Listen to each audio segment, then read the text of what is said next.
You ever return to a game like Skyrim after trying a bunch of new releases and realize we've lost something? A few weeks ago, I started playing Skyrim again, and if you see my recent videos, you probably know why. I burned out. I'd come home from work, stare at my PC, and feel nothing. Nothing excited me anymore. Games didn't feel fun. Then I installed a mod collection called Gate to Sovngarde, and suddenly that spark came back. I wanted to explore again, to get lost in a world. It gave me a reason to boot up my PC. But it also made me think, why did I have to go back to a 13-year-old game just to remember what fun feels like? Why does Skyrim still feel better than most modern games? I think I finally figured it out. Modern games have never looked better, but they've never felt emptier either. Every new AAA release pushes graphical limits, motion capture, Hollywood actors, photorealistic worlds, but when you play them, something's missing. You finish one and think, okay, what now? It's like studios are terrified of players not having fun, so they try to manufacture it. Battle passes, daily login rewards, time-limited cosmetics, it's all noise. And somewhere beneath all that noise, the soul gets buried. Older games weren't trying to be perfect, they were trying to be adventurous. Messy, chaotic, sometimes broken, sure. That chaos meant something. It gave you stories to tell. Modern games are technically stronger than ever, but emotionally weaker than ever. That's the paradox we're stuck in. So, how did we get here? It feels like somewhere along the line, games stopped being about play and started being about progress. You boot up a new release today, and before you even move your character, you're bombarded with systems, currencies, challenges, login rewards. It's like a checklist disguised as a game. Developers talk about player engagement, but what they really mean is retention. There's this constant pressure to keep grinding, unlocking, upgrading, as if fun has to be earned instead of felt. Games used to give you a world to explore, now they're a treadmill to run on. And the tragedy is, most of the games look incredible. They've got huge budgets, amazing visuals, beautiful music, but they feel lifeless. Not because the developers don't care, but because they're building to satisfy investors, not players. It's the reason so many of us finish a modern game and feel nothing. No lasting memory, no story worth retelling, just exhaustion. That's why returning to something like Skyrim hits so hard, because it reminds you of what gaming used to feel like before it became a second job. Back in the day, the games we grew up with weren't products, they were passion projects. Developers were weird, creative people obsessed with making something cool and not something profitable.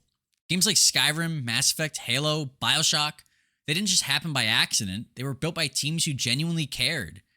But over time, that culture changed. Those devs either burned out, got laid off, or were replaced by executives and marketing committees. Now, games are greenlit by focus groups and brand strategists, not visionaries. It's not that making money is bad, but when money becomes the goal instead of the byproduct, the magic fades. The artistry that made games special has been replaced by metrics, and that's where we lost the spark. Skyrim still captures something that most modern games have forgotten. Wonder.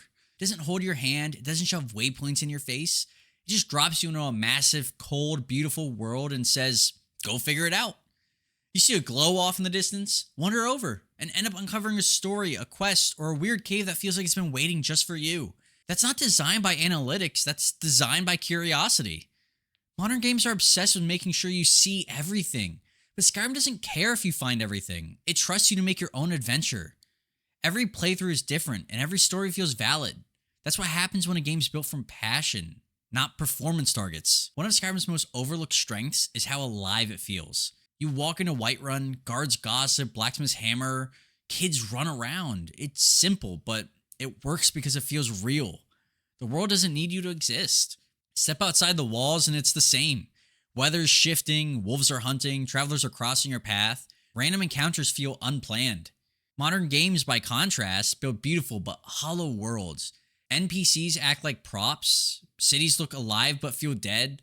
It's all stunning but static. Like walking through a scenic museum with no soul. Skyrim proves immersion doesn't come from realism, it comes from intention.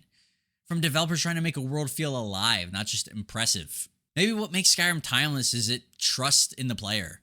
After Helgen, there's no checklist, no pressure, no daily quests, no season passes, no you're falling behind pop-ups. You just exist. Modern games don't trust players to do that. They shove goals, notifications, and time limits at you constantly. Everything's designed to keep you hooked, not happy. Skyrim doesn't do that. It hands you a sword, points you towards the mountains, and says, go see what's up there. That freedom is rare now because most games are built to retain attention, not to inspire curiosity. Skyrim assumes you're curious, not addicted, and that small difference changes everything. When a game trusts you like that, it stops feeling like a product and starts feeling like a place. And maybe that's why Skyrim still breathes, because people never stopped caring. Bethesda gave players something rare: freedom to shape the world. And the community took that and built an empire of creativity. The modding scene didn't just extend Skyrim's life, it rebuilt it over and over again. Every new quest, every new texture or overhaul isn't content, it's love. A collaboration between fans and devs that most modern studios would never allow. Skyrim thrives because Bethesda left the door open. Modern studios slam it shut, terrified of losing control.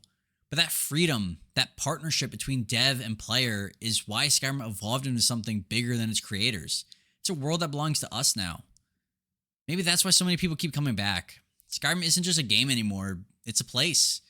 When life gets overwhelming, you can return to that quiet wilderness, that soft ambient music, and just breathe.